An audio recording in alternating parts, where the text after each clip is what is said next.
오늘 말씀의 제목은 영적 전투의 오해와 실체라는 제목으로 말씀 나누기를 원합니다. 오늘 우리가 읽은 본문은 한국 교회 안에서 많이 오해된 본문 중에 하나입니다. 특별히 전신갑주에 대한 오해들이 굉장히 많습니다. 그래서 이 하나님의 영적 전투에 대해서 심각한 오해는 무엇이냐면 어떤 종교적이고 영적인 것만을 말한다라고 생각하는 경향이 굉장히 강해요. 그래서 영적 전투를 하고 살아라라고 이야기하면 일상에서의 평범한 삶에서의 삶을 배제한 채로 어떤 종교적이거나 어떤 영적인 일들로만 간주하는 경향이 굉장히 짙습니다. 또 심한 경우에는 이 전신갑주에 대한 오해가 있어서 여러분들 들어보셨는지 모르겠지만 대적 기도라는 게 있어요. 한국 교회에서는 늘 많이 통용됐던 기도인데요. 여기 말씀에 있는 것처럼 의에 투구를 쓰고 어떻게 여기 나온 것처럼 그렇게 하면 사탄이 우리를 못 괴롭힌다 이러면서 주문처럼 행동하는 그런 경향들을 교회들이 하고 있다는 것입니다. 그런데 오늘 말씀을 살펴보면 여기서 말씀하시는 전신갑주는 그 의미를 한 게 아닙니다. 그 의미로 말한 것도 아니고 영적 전쟁이라는 것이 우리의 일상의 삶과 연계되어 있는 것이지 우리의 육적인 삶과 연계 안 되어 있는 것이 아니에요. 다른 의미로서 영적 전쟁의 의미를 말하고 있는 것인데도 불구하고 한국교회에서는 이 본문을 굉장히 심각하게 오해해서 받아들여서 영적 전쟁하면 뭔가 종교 행위를 통해서 뭔가 어떤 영성이 있는 것으로 바라보는 경향이 굉장히 강합니다. 그러나 사도 바울 선생은 절대 그렇게 말하지 않습니다. 사도 바울 선생은 에베소 성도들에게 이 고난 중에 있는 성도들이 일상에서 어떻게 살아가야 될지를 계속 고민해 왔습니다. 하나님께서 우리를 그리스도를 통해서 옛사람이 아니라 새사람으로 불러주셨어요. 그래서 새사람을 살아가는 것은 예수 그리스도께서 부여하신 새로운 정체성으로 사는 거예요. 그래서 예수 그리스도를 닮아가는 삶을 살아야 될 것들을 계속 이야기를 했어요. 내 생각과 내 경험과 연륜에 의한 것이 아니라 그리스도께서 말씀하신 것들을 근거로, 그러니까 사랑하는 것도 그리스도께서 우리를 사랑해 주신 것처럼, 용서하는 것도 그리스도께서 나를 용서하신 그것에 근거하여서 말하라고, 또 그렇게 살아가라고 우리에게 권면한 것이죠. 그래서 우리가 2주에 걸쳐서 우리의 가정을 바라보면서 참다운 부부관계가 무엇인가라는 걸 이야기했을 때도 세상에 기브 앤 테이크, 그 사람이 나를 사랑해 주니까 나도 사랑하는 이런 방식이 아니라 그리스도께서 우리를 사랑해 주신, 그러니까 부부관계에서 교회와 그리스도의 관계가 분명히 드러나야 될 것들을 이야기했고, 또 부모와 자녀의 관계에 있어서도 하나님께서 목양의 관점으로 보시는 것처럼 서로를 봐야 된다. 육적인 어떤 혈육의 사랑으로 보는 것이 얼마나 위험한 것인가를 이야기를 했습니다.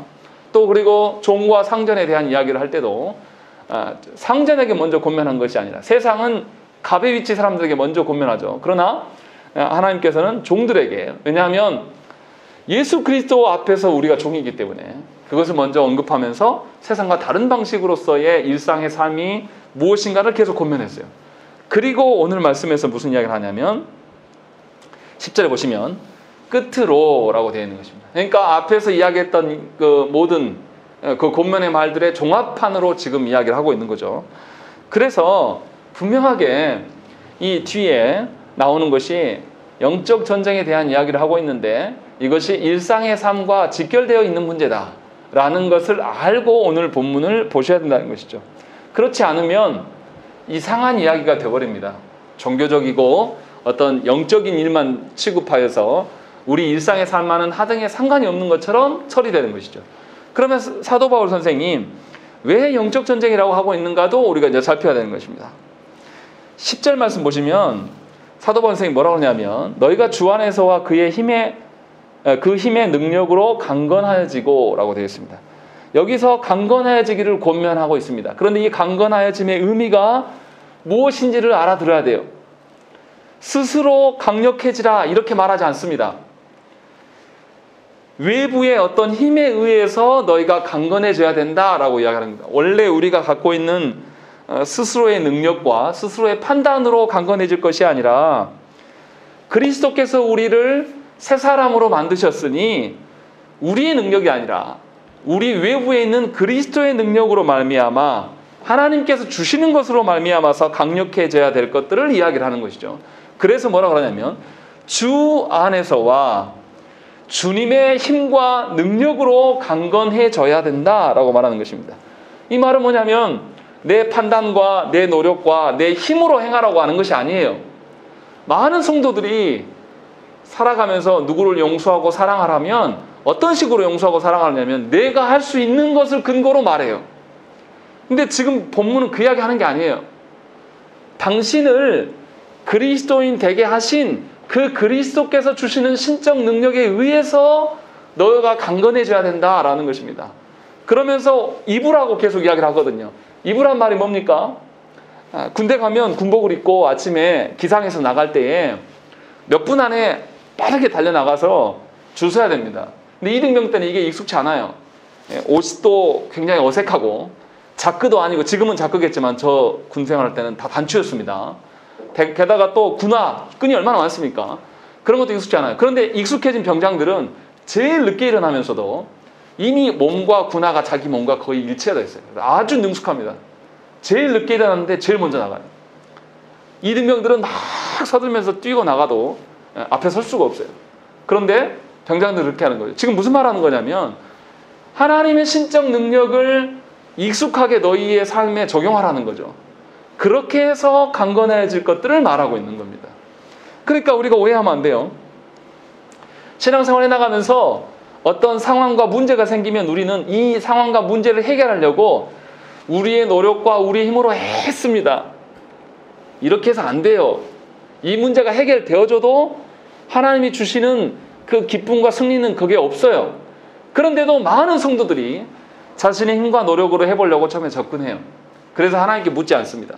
어떤 문제가 발생되면 먼저 하나님께 가서 구하고 하나님의 능력에 의해서 내가 살 것들을 익숙해져야 되는데 이게 굉장히 어색하고 힘들거든요. 예를 들어서 누구를 사랑한다라고 이야기할 때 나에게 잘해주는 사람은 사랑하기 쉬워요. 나에게 친한 사람들. 그런데 나를 잘 모르고 어색한 사람들에 대해서는 굉장히 불편한 거거든요. 그래서 누구를 사랑하라면 친한 사람들한테 잘해주는 것으로 착각해요. 이것이 익숙한 방법이기 때문에. 그러나 그리스도께서 알려주신 사랑은 아주 더럽고 추잡스럽고 하나님을 향해서 대적한 그런 우리들을 하나님이 사랑하셨어요. 그 방식으로 사랑해야 되기 때문에 우리는 굉장히 그것이 능숙하지 않아요. 그것을 익숙하게 하라는 거죠. 그렇게 해줬을 때에 강건해진다라고 이야기를 하는 겁니다. 그래서 지금 우리에게 주 안에서 주가 주신 힘과 능력으로 강건할 것들을 권면하고 있는 거예요. 신자 스스로의 능력, 자신의 경험과 연륜에 의하여서 행하는 것은 불가능합니다. 하나님의 능력에 의지하고 하나님의 주신 것에 익숙해졌을 때에만 말할 수 있는 거예요. 그래서 11절에 뭐라고 합니까? 마귀의 관계를 능히 대적하기 위하여 하나님의 전신갑주를 입으라 라는 것입니다. 네가 익숙한, 네가 만들어 놓은 네 노력과 네 연륜으로 쌓아놓은 전신갑주를 말하는 것이 아니라 하나님의 능력에 의지하라고 지금 이야기를 하고 있는 것입니다. 왜 그러냐면 성도들이 대적해야 될 상대가 누구냐면 마귀라고 이야기를 하고 있어요. 11절에 마귀의 관계라고 이야기하는 것이죠. 마귀의 공격이 전쟁과 같은 상황입니다. 그래서 하나님의 능력 외에는 우리가 이겨낼 수가 없는 거죠. 사탄은 신자들을 넘어뜨리기 위해서 아주 치밀하고 강력하게 계획을 합니다. 그래서 사탄은 우리에게 물리적인 어떤 공격만을 행하는 것이 아니라 어떤 지상을 살아가면서 모든 것들을 다 활용해요. 우리가 지성을 쓰는 것처럼 사탄은 더 놀라운 지성을 활용하고 우리가 하나님의 구원 계획으로부터 점점 멀어지기를 사탄은 원해요. 그래서 하나님께 의존하지 않는 방식이 되도록 계속 우리를 꼬드깁니다. 그래서 어떻게 하냐면 신자에게 편한 삶을 살아라. 뭐 하려고 교회 안에서 붙들고 힘들게 살고 주님 뜻대로 사냐. 그거 너무나 힘들지 않냐. 편하게 살아. 뭐하러 기도하고 뭐하러 열심히 예배 다니냐. 그냥 주일날만 나가면 되지. 이런 식으로 계속 권면합니다. 이것이 사탄의 전략이에요.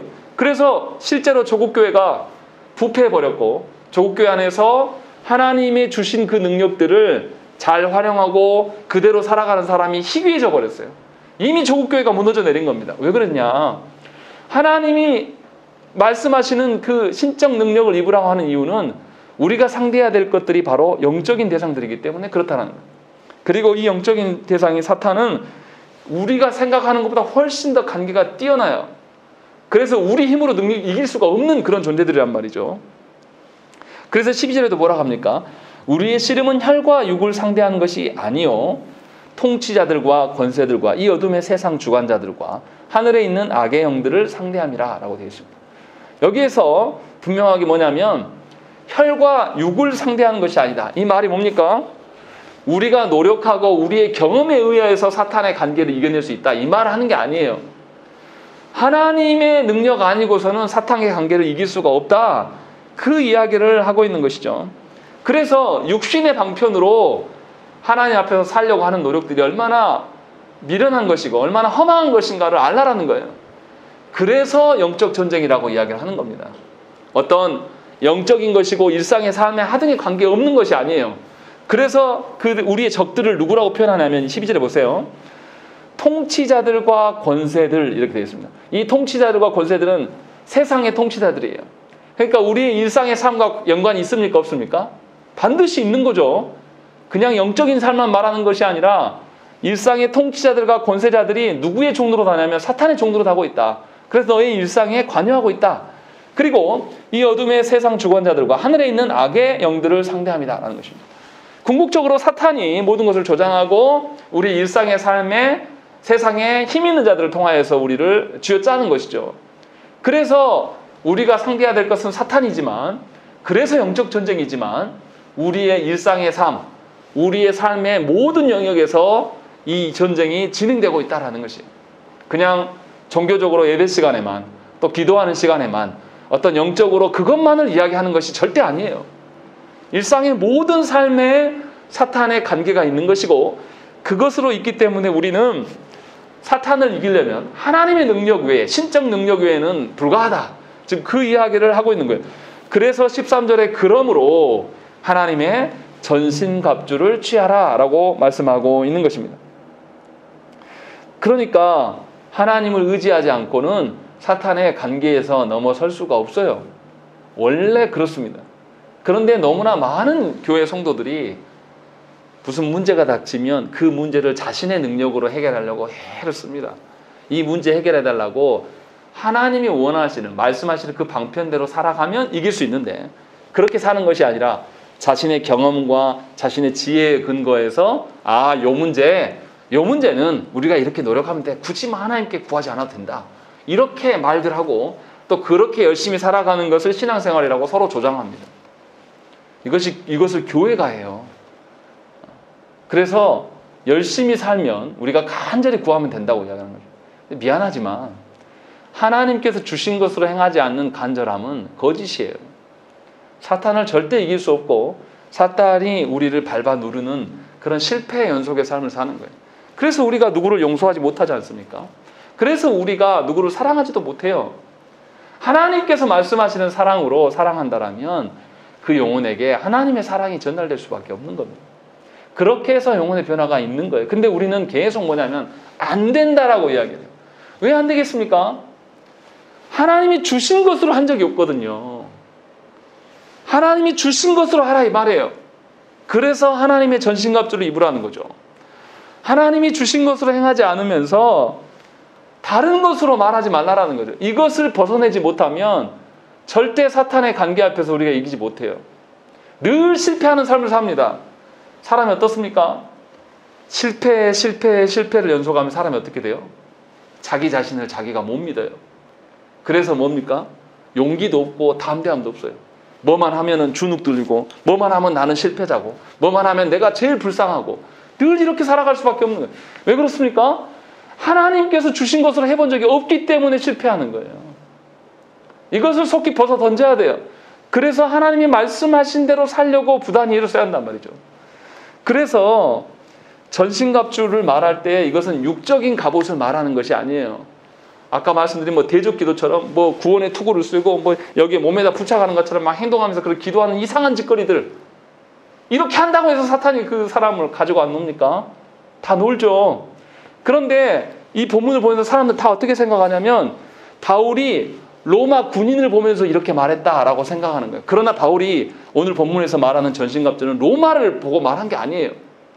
이사야서에 나오는 하나님께서 당신의 백성을 구원하시기 위하여서 의의 군인으로 병사로 오셨음을 상징하는 그 구절을 다 가져와서 이야기한 거예요. 하나님의 어떠하심을 보고 이 전신갑주를 이야기한 거란 말이에요. 로마 병사를 보고 말한 게 아니란 말이에요. 그러니까 사람의 어떠함과 사람 중에 누구 탁월함의 어떠함을 보고 따라하면 안 된다라는 거예요. 유명한 목사, 유명한 어떤 신앙인을 따라할 것이 아니라 우리는 하나님의 어떠하심 가운데 분명히 서야 되는 것입니다. 그것이 그리스도께서 우리에게 부여하신 새 사람으로 살아가는 것입니다. 그래서 에베소서 4장 24절 말씀에서도 하나님을 따라 의와 진리의 거룩함으로 지으심을 받은 새 사람을 입으라 라고 이야기하는 것입니다. 계속 입으라는 거죠. 한 번만 입고 마는 것이 아니라 계속 입어가라는 거예요. 그러면 어떻습니까? 아까 제가 말씀드린 대로 그 옷이 익숙해지면 그 옷이 어떻게 됩니까? 아주 빠르게 장착할 수 있는 것이고 내 몸과 거의 한 몸이 돼요. 옷이 그렇지 않습니까? 새 옷은 새 옷이긴 해서 좋긴 하지만 불편해서 나랑 안 맞는 구석이 있어요. 그런데 익숙해져서 계속 입는 옷은 편한 옷이 되죠. 그래서 안 입어도 입은 것처럼 걸리적거림 없이 지금 하나님의 능력을 그렇게 우리가 덧입으라는 거죠. 그렇게 해야지만 하나님께서 인도하신 대로 우리가 넘어지지 않고 올바로 서서 걸어갈 수가 있다. 하나님께서 인도하시는 그 길 안에 걸어갈 수가 있는 것이다. 지금 그 말을 하고 있는 것이죠. 그래서 새 사람을 입는다는 것은 그리스도께서 우리와 연합되게 하심으로 말미암아 우리가 어떤 존재인지 새 사람이 된 것을 아는 거예요. 우리가 새 사람이 된지를 모르는 이들이 교회 안에 참으로 많아요. 모르는 사람들 오해하시면 안 됩니다. 머리로 안다고 하는 것을 안다고 말하는 게 아니에요. 새 사람이 된 것을 아는 사람은 그리스도께서 주신 방편으로 살아가는 거예요. 왜 우리나라가 개혁되지 않습니까? 맨날 하는 소리가 전관예우예요. 헌법은 헌법대로 만들어 놓고 헌법 정신을 안 지키면서 헌법에서 살짝 벗어난 방식으로 해왔던 그 방식을 못 버려요. 그러니까 개혁이 안 일어나는 겁니다. 이것이 어색해도 새로운 방식으로 하나씩 뜯어 고쳐나가야 돼요. 교회도 마찬가지입니다. 너무나 안타까운 것은 대한민국의 목사님들이 자신이 해왔던 방식만을 고집해요. 그게 헌법에서 말하는 것도 아니고 성경에서 말하는 것도 아닌데도 본인들도 알면서도 그것을 고치지 않습니다. 왜냐하면 사람들의 관계가 훨씬 중요하거든요. 하나님 앞에 설 날에 대한 두려움보다 지금 보여주는 사람들 관계가 깨어질까 봐 더 두려워 떠는 것입니다. 왜냐하면 하나님의 것이 아직도 익숙하지 않은 거예요. 그 방식을 벗어던지지 않으면 우리는 결코 그리스도와 연합된 삶을 사는 것이 아닙니다. 그냥 자기 마음대로 살아가는 거예요. 분명히 하나님 우리를 부르실 때 뭐라고 했습니까? 하나님의 방식으로 살아가는 그리스도인으로 말미암아 이 모든 피조 세계가 하나님의 방식대로 세워져 가는 것을 보이라고 하는 거예요. 우리한테. 그렇게 불러놓으신 것이죠. 그래서 하나님께서는 12절에서 언급하신 것처럼 통치자들과 권세들과 어둠의 세상 주관자들과 악한 영들에게 짓눌리지 말라라는 거예요. 그것들과 싸워서 이겨내야 돼요. 세상의 가치와 질서와 세상에서 말하는 것에 짓눌려가지고 그대로 살아가려고 예를 쓰면서 살아가는 것이 얼마나 무능한 거고 무식한 거고 허망한 것인가. 지금 계속 그 이야기를 하고 있는 거죠. 그래서 신자는 일상의 삶에서 늘 하나님의 주권대로 살려고 하는 삶이 있을 수밖에 없는 것입니다. 바울이 권면한 것이 어떤 특별한 영적 상황에서만이 아니라 일상의 모든 영역 안에서 이것이 하나님이 주신 방법인가 아닌가를 계속 구별해 나가면서 하나님이 주신 새 사람을 입고 살아가라는 거예요. 그래서 그것에 능숙해지라는 거죠. 하나님의 방편에 대해서. 그러면 나도 모르게 은연중에 저 사람이 나한테 잘해준 사람만 내가 반응하는 것이 아니라 그 사람이 못돼 먹고 나를 미워하고 나에게 해코지를 해도 그리스도의 사랑을 모르기 때문에 그 사람의 애처로움을 보면서 그에게 하나님의 사랑을 전달하는 방식이 우리에게 익숙해져야 돼요. 그러면 나를 괴롭게 하는 사람에게 내가 분노할까요? 분노가 잦아들어요. 한 방에 된다는 것은 아니라 점점 잦아들어요. 누구 때문에요? 하나님 보여주신 그 사랑 때문에 나의 정서가 조금씩 반응하게 돼요. 또 나의 의지도 어떻습니까? 하나님께서 우리를 언약을 주시고 계속 불순종하는 우리들을 향해서 얼마나 오래 참아주십니까? 그 하나님의 오래 참으심을 발견하면서 나를 해코지 하고 나를 미워하는 사람에게 그렇지, 그리스도께서 나를 위해서 얼마나 참아주셨는데 내가 이 사람을 위해서 100번은 못 참겠냐 하는 마음으로 인내하면 하나님이 새 힘을 주신다는 거죠. 나를 부정하는 거예요. 내가 해왔던 방식, 내가 살아왔던 방식들을 다 부정하는 것이죠. 그래서 13절에 뭐라고 합니까? 그러므로 하나님의 전신갑주를 취하라. 이는 악한 날에 너희가 능히 대적하고 모든 일을 행한 후에 서기 위함이다 라고 되어 있습니다. 온전히 서서 걸어가라는 거예요.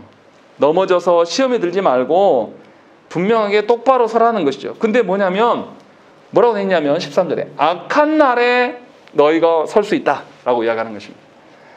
이 말이 뭡니까?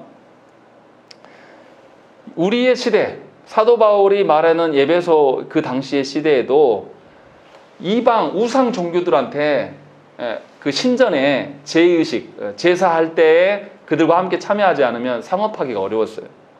그들과 함께 젖어 살지 않으면 우상신이 그들을 멸한다는 그런 공포심을 늘 조장했던 에베소 도시입니다. 그런 악한 시대에 살고 있어요. 우리도 어떻습니까? 우리 시대에 신자가 살만합니까? 우리 시대에 돈 아니면 안 되고 우리 시대에 힘 있는 자에게 붙어 먹으면 그렇지 않습니까? 뭐든지 다 할 수 있어요. 어떤 여성 국회의원이 본인이 땅 투기한 거 다 드러났는데도 수사가 들어올 곳이 무서우니까 본인의 국회의원직을 오늘 내려놨죠. 내려놓으면서도 아주 내가 국가를 위해서 내려놓는다. 이렇게 거짓말을 뻔뻔히 해도 아무도 수사하지 않아요. 그 여성에 대해서. 그의 아버지에게 시가 30억 원 되는 세종시에다가 땅을 사놓고 그 정보를 본인이 흘려가지고 다 했음에도 다 아는데도 수사하지 않아요. 그런데도 우리는 어떻습니까? 조국 씨의 딸은 표창장 하나 때문에 분명히 부산대에서 뭐라고 합니까? 이 표창장이 이 사람의 합격 여부에 아무런 영향을 끼치지 않았다고 말하면서도 합격을 취소시켜버려요. 그래서 한 인간의 의사고시까지 다 합격했는데 그 사람의 모든 십몇 년의 인생을 다 부정해버리는 거죠. 이게 우리 시대의 모습이에요. 이것이 세상의 방식이란 말이에요. 이것에 능숙해진 우리들은 어떻습니까? 하나님의 어떠하심 속에 서는 게 아니라 세상의 권세 잡은 자들 앞에 굴복당하는 거예요. 그런데 분명하게 13절에서 악한 날에 이렇게 세상이 악하다. 이런 악한 중에 살아가고 있는 너희들이 온전히 하나님 앞에 설 수 있는 길은 하나님께서 주신 것으로 입는 것이다 라고 이야기를 하는 거예요. 왜 그렇습니까? 마지막 모든 심판의 날에 누가 오십니까? 예수께서 오셔서 예수님의 신적 권능으로 모든 것을 다 이겨내실 것이기 때문에 지금 우리가 승리하지 못하도 그날에 반드시 승리해요. 그러나 사도 바울은 그날에만 승리를 말하는 것이 아니라 지금도 승리할 수 있다. 이 악한 날 중에도 너희가 온전히 서갈 수 있다라고 말하고 있는 거예요.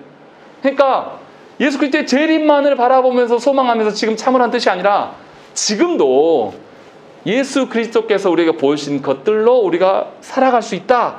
이 이야기를 하고 있는 거예요. 그러니까 신자가 살아가는 삶은 사탄과의 전쟁의 삶을 살아가는 거예요. 예수 믿는 그 순간부터 사탄과 극심한 전쟁 가운데 있는 거예요. 누구나 다 그렇다는 거예요. 신자 안에는.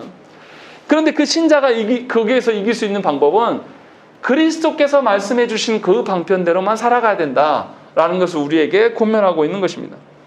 그래서 신자의 삶은 고난의 삶이고 전투의 삶이에요. 그래서 지상의 교회를 전투적인 교회라고 이야기하지 않습니까? 지상의 교회가 게을러 터져 있고 하나님 나라에 대해서 아무런 무관심하고 무의도식하면서 아주 편안을 추구하면 할수록 그 교회는 죽은 교회예요. 이미 져버린 교회입니다. 그런 점에서 조국 교회는 형편이 없어요. 깨어있지 않습니다. 하나님의 선하심을 증거하기보다는 이 땅에서의 안위와 평안을 이야기하고 그것을 복이라고 이야기를 해요. 그러나 하나님은 그것을 복이라고 말씀하신 적이 없습니다. 그래서 사도 바울 선생은 그리스도의 어떠함을 닮아가는 삶을 고면하고 이제 14절부터 17절에는 그러면 구체적으로 어떻게 사는 것이 그렇게 사는 것이냐라고 하면서 그리스도인이 악한 날에 사탄의 계획에서 이겨낼 수 있는 무기들을 몇 가지를 계속 소개해 줍니다. 첫째 14절에 뭐라고 되어 있냐면 진리로라고 되어 있는 것입니다. 그리스도 안에서 얻은 새로운 정체성의 진리를 알아야 되는 거예요. 우리가 새로운 사람이 되었다. 새 사람이 되었다라는 그 진리를 알고 그것을 우리 안에 장착시켜야 돼요. 나는 옛날 방식이 아니다. 하나님 주신 새 방식으로 살아가야 된다. 그래서 14절에 바울은 진리로 허리띠를 띠라고 권면합니다. 허리를 질끈 매라는 것은 뭡니까? 힘을 내라는 거죠. 뭐로요? 새 사람이 됨으로 말미암아 힘을 내고 살아가라는 거죠. 이사야서 11장 5절 말씀에 공의로 그의 허리띠를 삼으며 성실로 그의 몸에 띠를 삼으리라 라고 되어 있습니다. 바울은 분명히 두 가지 진리를 이야기를 하는 거예요. 무슨 말이냐면 성경에서 말씀하시는 객관적인 진리, 그 진리가 각자의 성도들에게 적용되어져서 주관적인 진리가 되도록 말씀하고 있는 거예요. 이 말을 쉽게 말하면 성경에서 말한 말씀이 내 것이 돼야 된다는 거예요. 반드시 내 삶에 적용돼서 체득화돼야 돼요. 그러니까 말씀을 듣고 깨달음으로 끝나는 게 아니라 말씀을 들었으면 그렇게 살아야 돼요. 이러할 때에 진리의 허리를 띠고 메고 사는 것이다. 이 이야기를 하고 있는 거죠. 그러니까 우리가 하나님의 말씀을 들으면 그 말씀이 우리의 이성을 자극해요. 이성을 자극한 우리가 이 이성에 압도돼서, 하나님의 말씀에 압도돼서 우리의 정서가 하나님의 말씀에 반응할 수 있어야 돼요. 전에는 세상에 악하고 쾌락적인 것이 좋아서 거기에 막 반응했는데 그게 아니라 하나님이 영원한 그 가치와 하나님 나라를 알려주니까 이제 그곳에 반응하는 정서들이 내 안에, 그리고 그 정서가 더 크고 자라서 나의 의지를 발현시키는 거예요. 이제는 더 이상 썩어 없어질 세상의 쾌락과 세상의 권세들에 기웃거리는 것이 아니라 이게 다 허망한 것이구나. 지금 내가 뭔가를 이루지 못해도 하나님의 나라에 따라 지금 손에 잡히지 않는 것 같고 보이지 않는 것 같지만 하나님의 것들이 내가 훨씬 좋아. 내 정서가 반응하면서 거기에 의지를 발현할 수 있는 것, 그것이 지금 바울이 말하는 진리를 활용하는 것이다 라고 이야기를 하고 있고, 두 번째 14절에서 뭐라고 합니까? 의에 호심경을 붙이고 라고 되어 있습니다. 여기서 말하는 것은 호심경이 중요한 게 아니라 의예요. 의.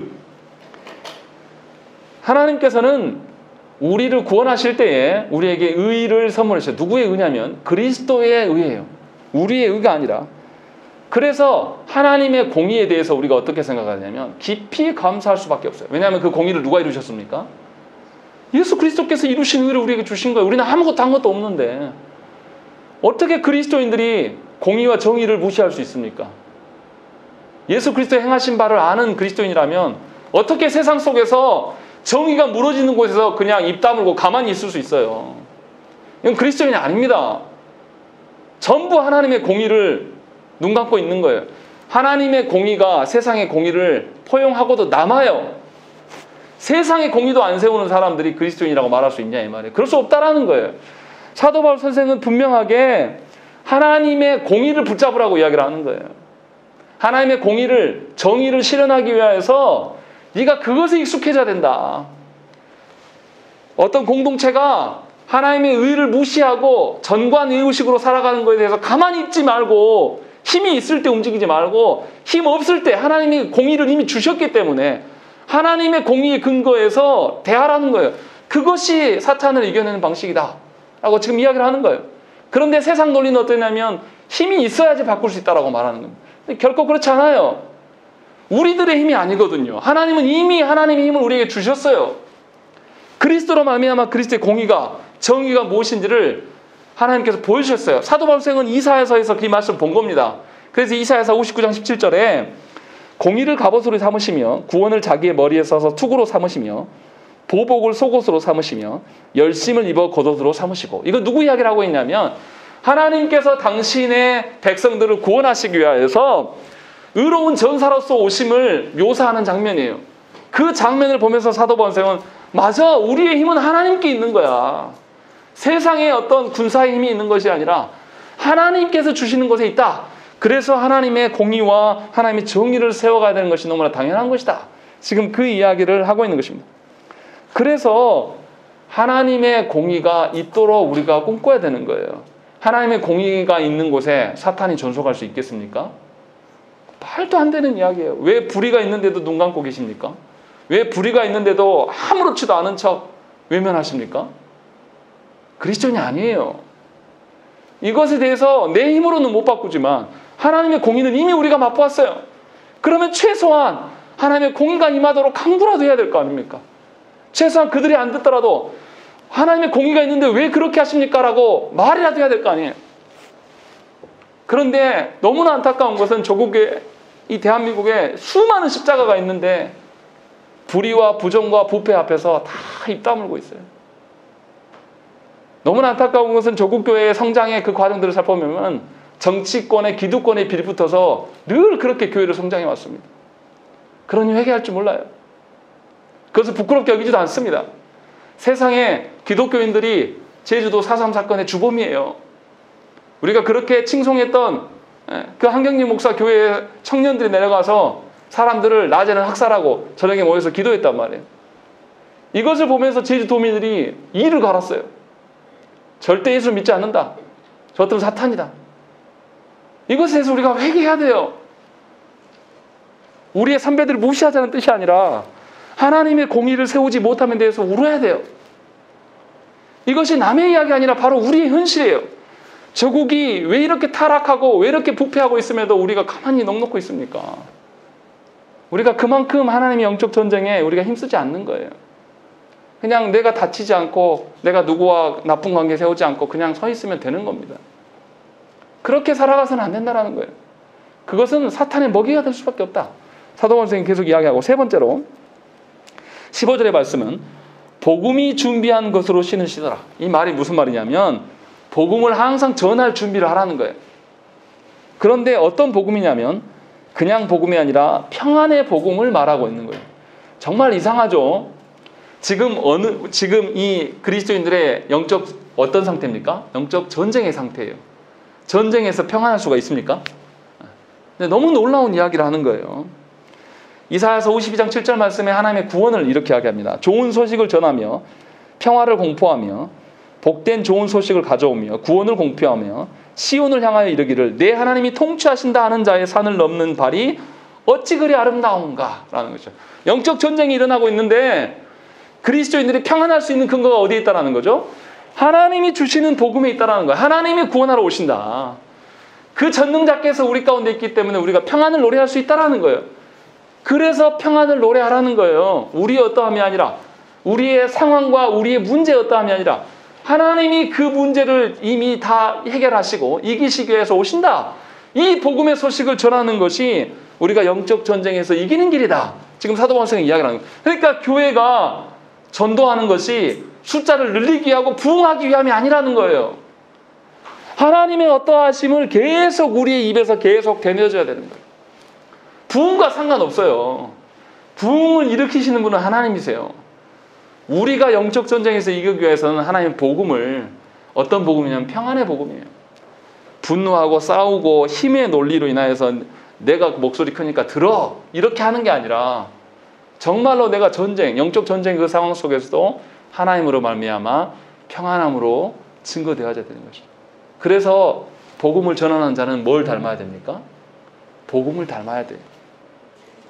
복음을 전하는 설교자가 복음하고 아무런 상관이 없다고 생각을 해보세요. 그럼 누가 복음을 믿겠습니까?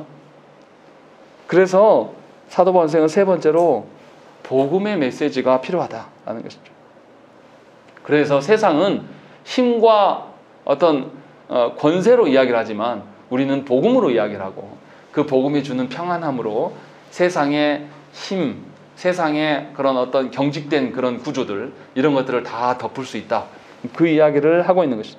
그래서 복음을 전하는 사람들은 혈기로 하는 게 아니에요. 자기의 어떤 의지로 하는 게 아닙니다. 하나님이 주신 것으로 행할 수밖에 없는 것이죠. 그리고 네 번째 무기로서 16절에 뭐가 했냐면 믿음의 방패를 가지고 오라고 되어 있습니다. 이 믿음은 어떤 믿음입니까? 우리가 소망하는 것이 될 것이다라는 믿음이 아니에요. 하나님은 늘 신실하셔서 하나님은 약속대로 반드시 우리를 구원하시고 이루신다라는 하나님에 대한 신뢰예요. 이것이 믿음이라는 것이죠. 에베소서 3장 16절에 그의 영광의 풍성함을 따라 그의 성령으로 말미암아 너희 속사람을 능력으로 강건하게 하시오며 믿음으로 말미암아 그리스도께서 너희 마음에 계시게 하시옵고 너희가 사랑 가운데서 뿌리가 박히고 터가 굳어져서 라고 되어 있습니다. 이 믿음, 하나님을 신뢰하는 그 믿음을 가진 자가 영적 전투, 그 힘든 영적 전투의 상황 속에서 하나님을 신뢰함으로 말미암아서 그 영적 전투에서 이겨낼 수 있다는 거죠. 그래서 하나님을 신뢰하라, 하나님을 믿어라 라고 이야기를 하고 있는 거예요. 세상의 어떠한 것에 겁먹지 말고 세상에 힘 있는 자들이 이야기하는 것에 솔깃해하고 듣지 말고 하나님을 신뢰하라는 거죠. 어떠한 상황 속에서 오히려 그러니까 고난과 역경과 핍박의 상황에서 뭘 발휘할 수 있는 기회가 되는 거죠. 하나님을 신뢰할 수 있는 그 믿음을 발휘할 수 있는 기회가 되는 거예요. 그러니까 성도는 하나님의 것을 붙들고 살아가는 성도는 고난과 핍박과 괴로움의 날이 나의 믿음이 더 굳건해지는 날이에요. 하나님을 향한 신뢰가 점점 두터워지는 그 기회란 말이죠. 그러니까 성도에게 고난은 기쁨이에요. 성도에게 고난은 희망이고 소망이 될 수밖에 없는 것입니다. 그러나 하나님이 주신 그 어떠하심을 붙잡지 않는 사람, 여전히 자기의 힘과 능력으로 살아가는 사람은 고난이 죽을 맛인 거죠. 그러면서 하는 소리가 왜 나는 맨날 고난만 있는지 모르겠다. 그런데 고난이 있어야지 우리는 하나님의 일하심을 깨달아요. 어리석어서 하나님의 일하심이 있어도 우리는 감지하지 못합니다. 그래서 사도 바울 선생님이 계속 이야기하는 것이고, 다섯 번째 이야기하는 것은 뭐냐면 17절 말씀에 구원의 투구를 이야기를 해요. 구원은 종말에만 이루어지는 것이 아닙니다. 구원의 현재적인 차원을 지금 말하고 있는 것입니다. 이사야서 59장에서 하나님께서 친히 자기 백성을 위해서 현재 싸우신다, 그 이야기를 하는 거예요. 그래서 하나님이 의의 군사로서 어떤 병사의 모습으로 우리 가운데 오심을 이사야 선지자는 계속 이야기합니다. 먼 미래에 예수님이 재림할 때 오신다는 게 아니라 현재적으로 그렇게 오셔서 우리를 언약 백성으로 삼으셨다, 그 이야기를 하고 있는 것입니다. 그래서 고난과 핍박의 상황에서 하나님을 의지하고 살아갈 때 그 고난을 극복할 수 있어요. 이러한 현재적인 구원에 대한 경험이 있는 사람이 하나님을 더욱더 신뢰할 수가 있는 것입니다. 그러한 경험을 못 누리는 사람은 죽을 맛이에요. 신앙생활하는 게. 억지로 그냥 앉아 있어야 되고 억지로 견뎌야 되는 것이기 때문에 먼 미래의 것이 나랑 무슨 상관이냐 이렇게 말할 수밖에 없어요. 그러나 현재적으로 내가 영적 전쟁 가운데 내 힘으로는 안 되고 내 힘으로 능력으로 했을 때 계속 실패하였으나 어느 날 하나님이 깨닫게 하시고 하나님이 나를 이루시는 것을 경험한 사람은 현재 구원을 경험하고 있어요. 이 사람이 장래에 완전히 완성될 구원에 대한 소망이 있겠습니까? 없겠습니까? 당연히 있는 거예요. 그래서 사도 바울 선생은 현재의 구원을 경험하라는 거예요. 하나님의 말씀을 붙들고. 그리고 여섯 번째 가장 중요한 하나님의 말씀에 대한 이야기를 하는 것이죠. 17절 말씀은 성령의 검, 곧 하나님의 말씀을 가지라 라고 이야기하는 것입니다. 성경을 해석해 하시는 분이 성령님이에요. 그래서 성령님을 언급하고 하나님의 말씀을 이야기를 하고 있는 것입니다. 그냥 사람의 지식으로 아는 성경을 말하는 것이 아니라 성령께서 역사하셔서 깨닫게 하시고 역동적인 권능을 부여하시는 그런 말씀을 가지라는 거예요. 그러니까 이 말씀은 죽어있는 말씀이 아니에요. 살아 움직이는 말씀이에요. 우리의 삶에 관여하고 개입하여서 방어만 하는 그런 것이 아니라 말씀으로 오히려 사탄을 공격할 수 있는, 말씀의 근거로 해서 우리가 구분하여서 하나님의 어떠하심을 선언해서 공격적인 측면으로서의 말씀을 이야기를 하고 있는 겁니다. 우리 입에 하나님의 말씀과 하나님의 질서가 우리 입에 능숙해지고 하나님의 말씀을 담지하고 있다면 사탄이 우리 앞에서 나불댈 때 우리가 누구의 질서를 말하겠습니까? 하나님의 질서를 말할 수밖에 없는 거예요. 그래서 굉장히 중요한 것이죠.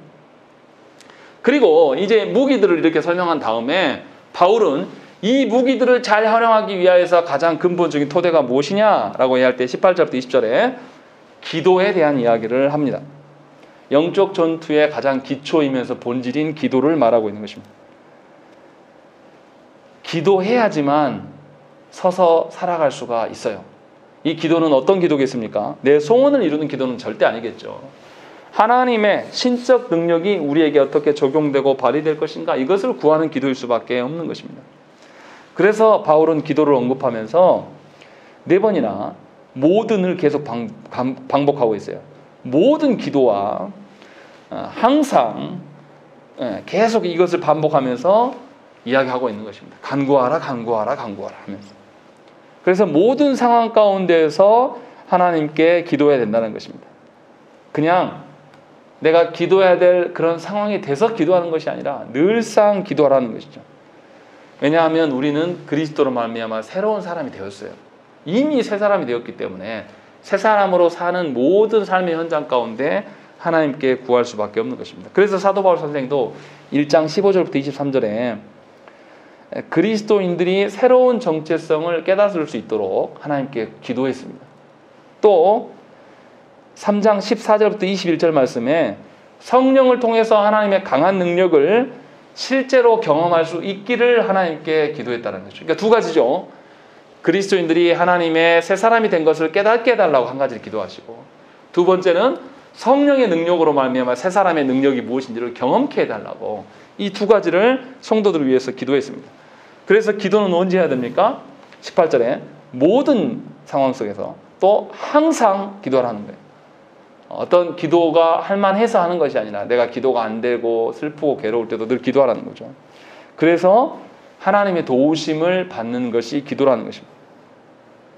그래서 기도함으로써 또 무슨 이야기를 합니까? 18절 끝부분에 보면 항상 힘쓰며 여러 성도를 위하여 구하라. 기도의 능력이 바로 여기에 있다는 것입니다. 자기만이 아니라 한 공동체된 교회를 위해서 기도할 때에 이 기도가 다른 영혼들을 하나님의 도우심 가운데 서게 한다라는 것을 이야기를 하고 있는 것이죠. 그래서 공동체의 기도는 굉장히 중요합니다. 이기적으로 나를 위한 기도가 아니라 하나님이 그리스도 몸으로 부르신 자들을 위한 기도가 있어야 될 것을 이야기를 하고 있는 것입니다. 그래서 기도로 말미암아 우리는 서로 교제할 수 있어요. 성도들을 보듬을 수 있고 사랑할 수가 있는 것입니다. 그래서 이러한 기도를 통해서 신자는 사탄의 악한 그런 상황 속에서 그 권세들을 다 타파하고 이겨낼 수 있는 근거가 된다라고 이야기해요. 그래서 바울이 뭡니까? 19절 20절에 자신을 위하여서 기도해달라고 요청하는 것입니다. 이 말이 뭡니까? 사도 바울 선생이 뭔가 부족해서 말하는 것이 아니에요. 누구를 위한 요청입니까 이게? 성도들을 위한 요청이에요. 기도의 능력을 나를 위해서 기도하줌으로 말미암아 너희도 느끼고 나도 또한 하나님의 도우심을 더욱더 강력하게 누릴 수 있도록 요청하는 거죠. 근데 무슨 기도를 합니까? 19절 말씀 보세요. 내게 말씀을 주사 나로 입을 열어 복음의 비밀을 담대히 알리게 하옵소서라는 거죠. 바울이 지금 어떤 상황이 있냐면요. 로마에 이제 재판받으러 갔어요.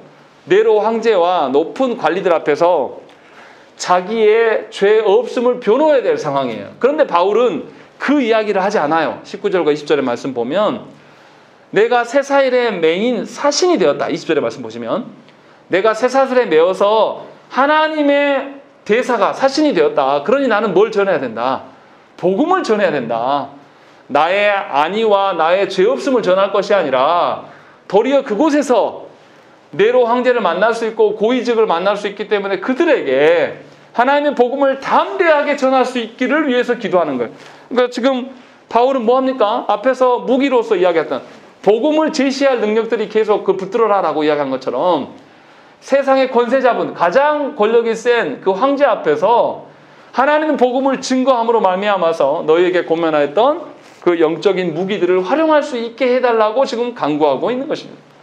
이 말은 사도 바울 선생이 하나님께서 자신을 새 사람 되게 하심을 너무나 존중하고 그것을 너무나 극진히 귀한 것으로 여기기 때문에 자신은 그 일을 하고 싶다라는 거예요. 그래서 죽음 앞에서도 지금 그 일을 하게 해달라고 떨리지 않고 온전히 당연히 20절 말씀 보시면 나로 이 일에 당연히 할 말을 담대하게 하려 하십니다. 하나님 그렇게 하실 것이다 라는 것을 믿고 지금 이야기를 하고 있는 것입니다. 그러니까 바울 선생이 성도들에게만 가르치는 것이 아니라 본인도 그렇게 살고 있는 거예요. 지금. 본인도 당신이 계속 복음을 전하면서 사람들한테 매질을 당하고 두드러 맞고 이 돌멩이에 맞아서 절도한 적도 있고 죽을 뻔하고 유대인들이 쫓아오니까 도망다니고 막 이렇게 살면서도 거기에서 그가 굽히지 않고 그 사탄의 계계 앞에서 넘어지지 않고 계속 하나님의 표대를 향하여서 달려올 수 있었던 근거, 자기가 체득하였던 그 6가지의 무기들을 계속 언급하고 또 그 기도함으로써 이것들이 합당하게 자기 안에 쓰여져 왔음을 지금 고백하고 있는 겁니다. 그래서 그것들을 에베소 성도들에게 지금 권면하고 있는 것입니다. 얼마나 귀한 사역자입니까? 이것이 우리에게 주신 하나님의 영적 전쟁에서의 살아가는 방식이에요. 그러니 오늘 말씀을 듣고 영적 전쟁이 어떤 종교적인 행위 안에서만 있고 어떤 우리 삶의 아주 일부인 것처럼 교회 안에서만 하는 것처럼 생각하시면 곤란해요.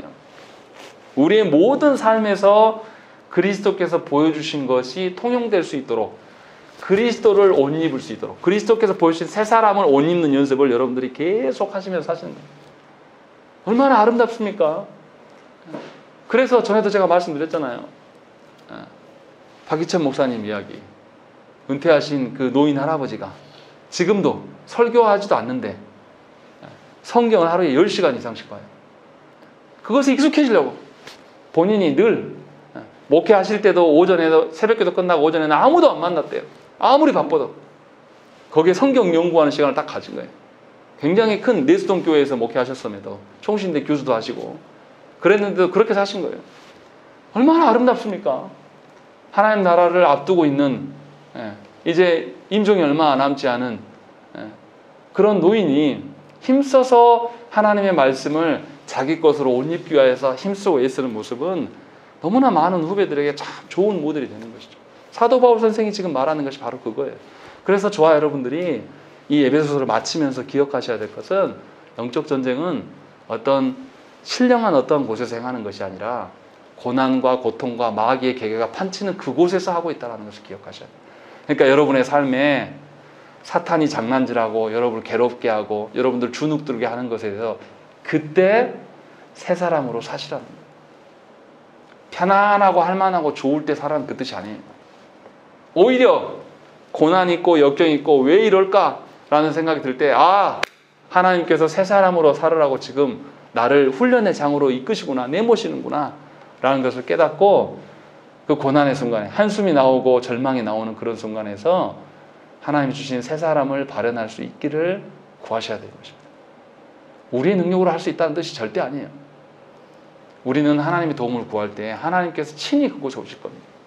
그리고 우리를 깨닫게 하시고 하나님을 더욱더 신뢰할 수 있는 그런 경험들을 우리에게 주실 것입니다. 이것을 믿으시고 그것을 붙들고 그래서 여러분들의 삶이 이제는 하나님의 것으로 그리스도의 새 사람으로 완전히 변화되어져 가는 일상의 영역들이 넓어지기를 간절히 축원합니다. 함께 기도하겠습니다.